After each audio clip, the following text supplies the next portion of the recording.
मलकापूर येथील व्यापाऱ्यांनी शेकडो शेतकऱ्यांची जवळपास 5.5 कोटी रुपयांची फसवणूक केल्याचा प्रकार उघडला आहे। त्यांच्यावर कठोर कारवाई व्हावी अशी मागणी करत पीडित शेतकऱ्यांनी उपोषणाला सुरुवात केली होती।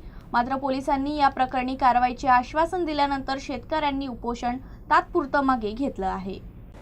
बुलढाण्याच्या मलकापूर येथील काही व्यापाऱ्यांनी बाजारभावापेक्षा जास्त दरानं सोयाबीन, मका यासह इतर शेतमाल खरेदीचं आमिष दाखवून तालुक्यातील शेकडो शेतकऱ्यांकडून सोयाबीन खरेदी करून पळ काढला होता। यामध्ये जवळपास शेतकऱ्यांची एकूण 5.5 कोटी रुपयांनी फसवणूक करण्यात आली होती। या प्रकरणाची शेतकऱ्यांनी पोलिसांकडे तक्रार दाखल केली, मात्र अजूनपर्यंत या शेतकऱ्यांना न्याय मिळत नसल्यानं या प्रकरणी आरोपींना तत्काळ अटक करण्यात यावी, शेतकऱ्यांना त्यांचा परतावा देण्यात यावा, आरोपींची स्थावर मालमत्ता जप्त करण्यात यावी यासह इतर मागण्यांसाठी शेतकऱ्यांनी आपल्या कुटुंबियांसह मलकापूरमध्ये आमरण उपोषणाला सुरुवात केली होती। मात्र आमदार चैनसुख संचेती यांनी मध्यस्थी करत पोलिसांनी देखील तत्काळ आरोपपत्र न्यायालयात दाखल करण्याचे आश्वासन दिलं। शेतकऱ्यांनी हे उपोषण तुर्तास स्थगित केलंय।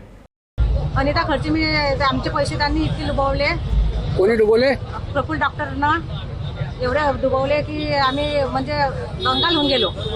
त्यांनी आम्हाला एवढं फसवलं की द्यायचं आश्वासन दिलं, पण त्यांनी पैसे आम्हाला दिले नाही। खोटे आश्वासन देऊन त्यांची बायको म्हणते की मी तुम्हाला पैसे देते, खोटे आश्वासन देते आणि लोकांना धमक्या देते की तुम्हाला मी अटक करीन म्हणून। गुंडे आले म्हणून तुम्हाला अटक करीन, तुम्ही आम्हाला पैसे मागायला आले तर घेतला। आमच्या माणसाने नेला, मका दिला आणि आमचा माणूस म्हणून गेला।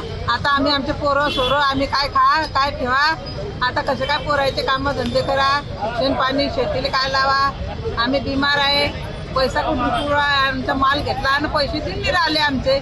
पोलीस लोक कारवाई नाही करून राहिले। आम्ही कधी लोक याची वाट पहा, आता 2 वर्ष होऊन गेले। आम्ही याची अशी सांगून बी राहिला नाही की आज देऊ की काल देऊ। आम्ही कधी लोक याची वाट पहा, आमचे पैसे देवा त्यांना कसं काय करून त्याचं।